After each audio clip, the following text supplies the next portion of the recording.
Greenford Publication. Fun learning for kids. पाठ 22 खर्राटे। प्रस्तुत कहानी के माध्यम से बताया गया है कि आलस्य मनुष्य का शत्रु है। आलसी मनुष्य जीवन में कभी सफलता प्राप्त नहीं कर सकता। जब वह स्वयं को नजरअंदाज करता है तब फिर वह देश विकास के संबंध में क्या सोचेगा। छेदीलाल ने खर खर खर्राटे लेना शुरू किया तो उनके ऊपर बैठे सारे मच्छर उड़ गए। लड़ाकू विमानों की तरह वे उनके शरीर के ऊपर मंडराते रहे, परंतु उनके ऊपर बैठने का साहस किसी को नहीं हुआ। नाक के छेदों के छोटा होने के कारण सांस खींचते समय भिन्न प्रकार का खर्र खर्र स्वर उत्पन्न होता है और सांस छोड़ने से तोन का ऊपर जाना और पुन नीचे गिरना मच्छरमक्खी को भयभीत कर रहा था। कुछ मच्छर देखकर भाग खड़े हुए और आ गए मेरा खून पीने। अपने बचाव में मैं भी नकली खर्राटे भरने लगा। इंकतु कब तक? मेरे सो जाने के बाद अवश्य ही मेरा खून पीते होंगे और छेदीलाल के खर्राटे रात के सन्नाटे को चीरते रहे होंगे।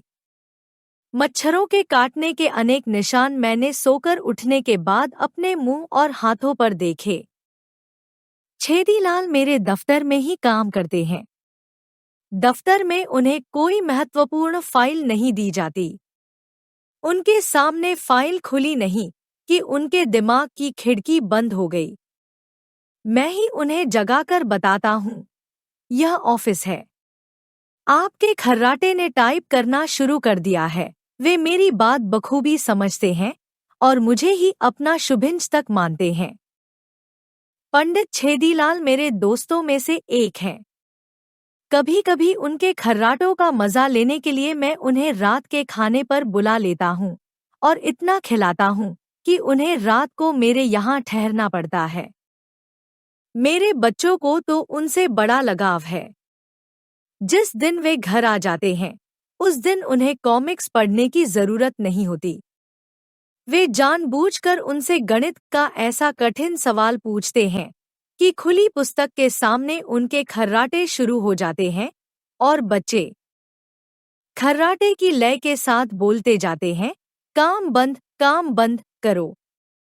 बस उन्हें मिला बहाना, पुस्तकें बंद की और चाचा छेदीलाल के नाक के छेदों का फूलना और घटना देखते रहते हैं। हाँ, मेरी पत्नी को मीठी झुंझलाहट जरूर है। एक बार खाना परोसते समय वे सब्जी से भरा बर्तन ले उनसे पूछ रही थी, सब्जी और दूं भाई साहब? उन्होंने यह वाक्य 2 बार दोहराया। पहली बार धीमे से और दूसरी बार थोड़ी सी ऊंची आवाज में। वे समझी शायद वे थोड़ा ऊंचा भी सुनते हैं, मगर बात यह नहीं है। कान तो उनके जरूरत से ज्यादा सुनते हैं। उन्हें नींद का झोंका आ गया था। पत्नी के जोर से बोलने पर उनकी नींद को झटका लगा कि वे अपने आप को नहीं संभाल पाए और आगे की ओर मुंह के बल गिर पड़े। पत्नी के हाथ के डोंगे में उनका मुंह ऐसे डूबा मानो सारी सब्जी एक साथ खाना चाहते हैं। बच्चों की हंसी छूट गई। मैंने उन्हें असभ्यता के लिए डांटा और छेदीलाल जी को उठाकर बाथरूम में मुंह धुलवाने ले गया। सब्जी के छींटे से पत्नी की साड़ी खराब हो गई।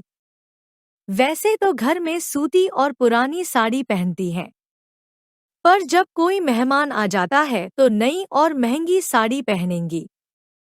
साड़ी तो उनकी खराब हुई पर ड्राई क्लीन के पैसे उन्होंने उस माह मेरे जेब खर्च से कम कर लिए, क्योंकि छेदीलाल जी मेरे दोस्त हैं। बाद में छेदीलाल जी से ही पैसे उधार ले महीने के कुछ दिन काटे, वेतन मिलने पर लौटा दिए। छेदीलाल जी का शुभिंजतक होने के कारण मुझे उनका पक्ष लेना ही पड़ता है। एक दिन दफ्तर में लंच के समय उनके बारे में चर्चा हो रही थी। बात छेदीलाल के खर्राटे को सुनकर शुरू हो गई। शामिंसाह बोला, इतना अधिक सोना भी बीमारी है। मैंने शास्त्रार्थ करते हुए कहा, बीमारी? शामिंसा यह आदमी की विशेषता है, निश्चिंतता है। निश्चिंतता वैसे? उन्होंने पूछा। निश्चिंत आदमी को ही नींद आती है। ऐसे आदमी में आत्मबल इतना अधिक होता है कि वह इंचताओं को परास्त कर निश्चिंत हो सो सकता है। मैंने उन्हीं से कहा, तुम क्यों नहीं निश्चिंत सो लेते? दूसरों का समर्थन पाने के लिए मैंने सभी से पूछा, क्यों भाई, इंचता करने वाले की नींद रात में क्या कई बार नहीं खुलती? भूदेव गुप्ता इस बात को जानते थे, तुरंत बोल उठे, गोपाल भाई, तुम ठीक कहते हो।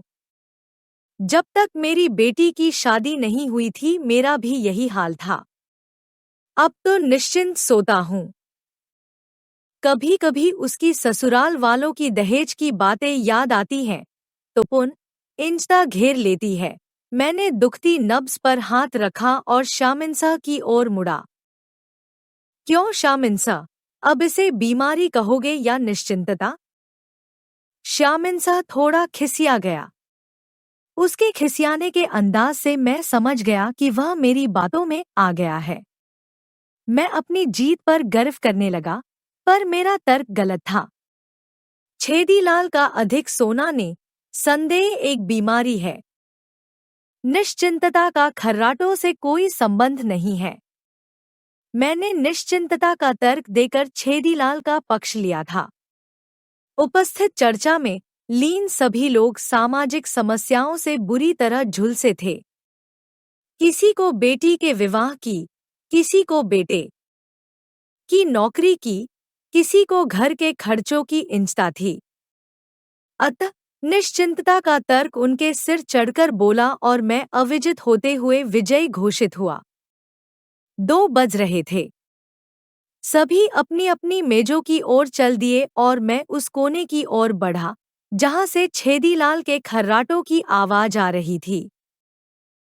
शब्दार्थ: महत्वपूर्ण, जरूरी, शुभिंचतक, हितैषी, लगाव, अपनापन, असभ्यता, गंवारपन, विशेषता, विशेष गुण, विशिष्टता, आत्मबल, अपने पर भरोसा, संदेह, जिसमें कोई शंका न हो, अविजित, हारा हुआ, सामाजिक समस्या, समाज में होने वाली परेशानी।